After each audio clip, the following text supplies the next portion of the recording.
ಮಕ್ಕಳಿದ್ರು ಯಾವುದಾದ್ರೂ ವಸ್ತು ಇಡಬೇಕಾದ್ರೂ ಬಹಳ ಜಾಗೃತಿಯಿಂದ ಇರಬೇಕು ಅನ್ನೋದಕ್ಕೆ ಇಲ್ಲೊಂದು ಘಟನೆ ಸಾಕ್ಷಿಯಾಗಿದೆ.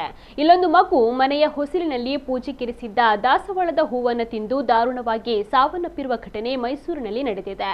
6 ತಿಂಗಳ ಚಿನ್ಮಯಿ ಮೃತ ಮಗು ತನ್ನ ಅಣ್ಣನ ಜೊತೆ ಆಟವಾಡುತ್ತಿದ್ದ ವೇಳೆ ಅಣ್ಣ ಹೂ ಕಿತ್ತುಕೊಳ್ಳುತ್ತಾನೆಂದು ಮಗು ದಾಸವಾಳದ ಹೂವನ್ನ ನುಂಗಿದ್ದರಿಂದ ಉಸಿರಾಟದ ತೊಂದರೆಯಾಗಿ ಮಗು ಅಸ್ವಸ್ಥಗೊಂಡಿದೆ. ಈ ವೇಳೆ ಮಗುವನ್ನ ಆಸ್ಪತ್ರೆಗೆ ದಾಖಲಿಸಲಾಗಿದ್ದು ಚಿಕಿತ್ಸೆ ಫಲಿಸದೆ ಮಗು ಸಾವನ್ನಪ್ಪಿದೆ.